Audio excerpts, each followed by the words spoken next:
Tonight we are bringing you our latest edition of BodyCam Heroes, an exclusive Fox News at Night segment where we showcase stories about heroic police officers across the country. Law enforcement expert Aaron Cohen joins us live on the heroic rescue by an Atlantic City police officer of a teenage girl and her pets. Aaron. Yeah, good evening, Trace. This one all started when an officer, Riley Flynn, Atlantic City Police Department, heard cries for help while patrolling a neighborhood in Atlantic City. You'll see him jump into action right away, not playing around, makes forced entry into that residence structure. Ton of adrenaline dumping, as we know with these type of call-outs, pumping through his blood, makes his way through that caustic smoke. Very, very tough to breathe. This isn't your average campfire.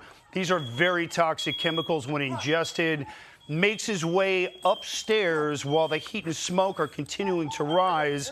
Most dangerous part of this call out, for sure. Sound becomes the tactical tool as he uses it to hone in on the female teenager. To find that girl, locates her in the bathroom, makes his way outside with her. Important to note that you should always leave the pets behind, let the officers go back for them.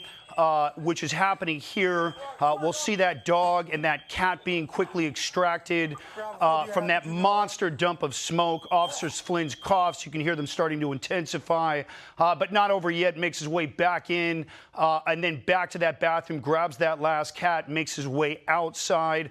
All of this done, the dog, the two cats, in just under 2 minutes, Trace. It's unbelievable. It really is, that video. Aaron Cohen, stand by if you would. We want to bring in Officer Flynn with us because he's Atlantic City Officer Riley Flynn. Officer, I mean, just watching the video, very compelling. I know that was you in there. I'm wondering, as you're going in there, we see you. You got to open stair gates. You can't see. What are you thinking? And what's the first thing you have to do? Listen to the sound. What's going on inside? Well, the first thing was trying to figure out where I was with all the smoke. It's hard to see, hard to really kind of get your bearings. Started calling out to her, and eventually, just based off the layout of the house and where she was from the outside, I kind of figured it was going to be right up the stairs and against that front wall. Yeah, and I'm wondering if you lose visibility at all up there, is there enough sound, officer, to be able to kind of guide you in the right direction?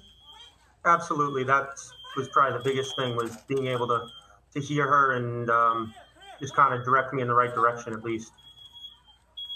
Yeah, and it's interesting here because I know you made at least 2 trips in there because you're talking about the teenage girl, and then you have to go back for the pets. So give me an idea. What's the priority here? You get the humans out first and foremost, correct? Absolutely. Every time is save human life, and then I felt comfortable enough to go back in for the pets. I know that they're loved members of the family, so I would hope that somebody would do that for me. So. Any second thoughts, officer? I mean, when you're going in, any second thoughts at all? I mean, is it hot? Can you feel the heat? Do you think you need more protection as you're going in there? Definitely was hot. Definitely was in a bit of an uncomfortable position for me. But no second thoughts. It's my job. And when you're carrying this teenager out, what are you watching out for? I mean, it seems like that is as treacherous as trying to get into the building. Is that fair? Absolutely, because just because you went in one way doesn't mean it's safe to go out that way. So once I got in there and I saw that I had a path kind of towards the direction I knew I needed to go, coming back out, I kind of took the same approach, making sure it was still safe to get out that way as well.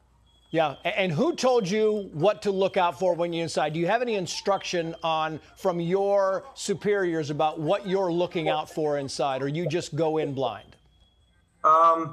We did get training in the police academy for fires and that sort of stuff. We also have great leadership in our department that continue to educate us and train us, and senior officers who help us younger officers out when situations like this arise, and definitely look up to a lot of them.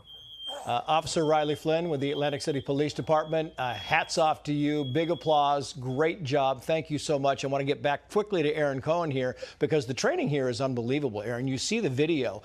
If I'm walking in, I'm like, I don't know where to go, what to do. You're just as blind as the people who were stuck inside. Yeah, you know, Trace, I think the heroism within these cops, I think this is something that you're born with. You know, they get a ton of training in that academy, but to have those instincts when you're moving in like that, these aren't firemen, to be able to go in there and start just trusting your instincts and then leaning towards the end of that apartment, listening.